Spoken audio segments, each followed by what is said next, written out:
हर्ष का विषय है और बहुत ही खुशी की बात है कि 1956 में जब महाराज माधवन सिंह जी ने, हमारे पिताजी ने पहला सफेद बाघ पकड़ा मोहन और गोविंदगढ़ में उसको रखा। 1976 में वो यहाँ से अलविदा करे व्हाइट टाइगर्स, और उसके बाद लगभग 38-40 साल बाद व्हाइट टाइगर पुनः यहाँ पर लाए गए। व्हाइट टाइगर सफारी के अंदर रखा गया। भारतीय जनता पार्टी के माननीय मोदी जी के नेतृत्व में उस समय माननीय शिवराज जी मुख्यमंत्री थे, माननीय शुक्ला जी मंत्रिमंडल में थे,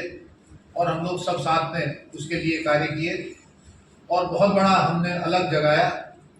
लेकिन उसके बाद भी जो हमारे व्हाइट टाइगर को भारत के पर्यटन के मानचित्र में एक सम्मानजनक जगह मिलनी चाहिए थी, वो सम्मानजनक जगह उसको नहीं मिली थी। बहुत मुशक्कत के बाद हम लोगों ने जो बात करी उसमें अंततोगत्वा बनारस में, सबसे बड़ी बात है कि बनारस में जो इंडिया ट्रैवल मार्ट हुआ उसमें आपका रीवा का व्हाइट टाइगर सर्वप्रथम ऊपर है, जो आप देख सकते हैं, और अभी हम आपको इसका लोगो उपलब्ध कराएंगे। इसके लिए हम लोगों को बहुत मुशक्कत करनी पड़ी, बहुत बातें सुननी भी पड़ी और सुनानी भी पड़ी। आज इसके पहले मैंने माननीय प्रधानमंत्री जी को एक पत्र लिखा था, जिसकी कॉपी हम आपको उपलब्ध करवा देंगे,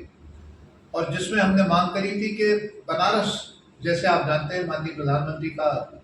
लोकसभा क्षेत्र भी है, और उसको एक मेगा सिटी के रूप में वो डेवलप करना चाहते हैं, और क्यों नहीं भी, क्योंकि बनारस अब भारत का सबसे प्राचीन शहर है, और उसको जितना बड़ा करेंगे,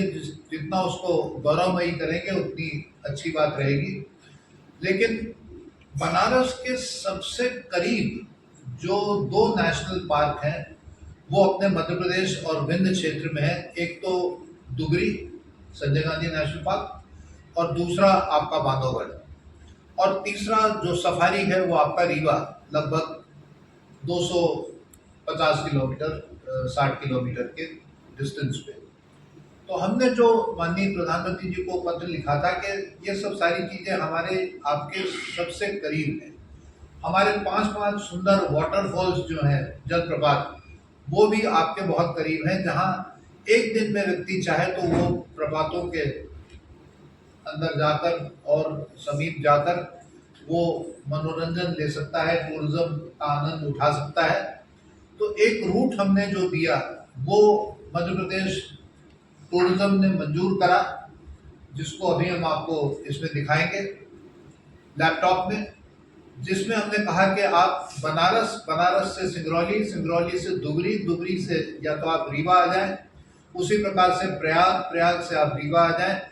और उसके बाद चाहे बांधवगढ़ जाएं, चाहे अमरकंटक जाएं, चाहे जबलपुर जाएं, एक पूरा सर्किट बन जाता है, एक बड़ा सर्किट बन जाता है, जो बनारस में मध्य प्रदेश टूरिज्म ने लॉन्च कर दिया, उसको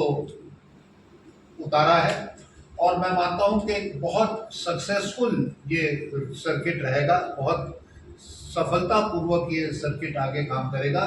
और अपने प्रदेश के लिए और भारत के लिए एक बहुत बड़ा रेवेन्यू अर्नर होगा, उससे रेवेन्यू जनरेशन बहुत अच्छी होगी। आपको ये भी जानकारी होगी कि मध्य प्रदेश टूरिज्म के तत्वाधान में एक अपने रीवा में बहुत बड़ा कॉन्फ्रेंस आयोजित हो रहा है, और उसके माध्यम से इकोनॉमिकल डेवलपमेंट किस प्रकार से होना चाहिए उसके बारे में यहाँ पर बहुत ही शीघ्र ये बातें होंगी। लगभग मेरे ख्याल से 23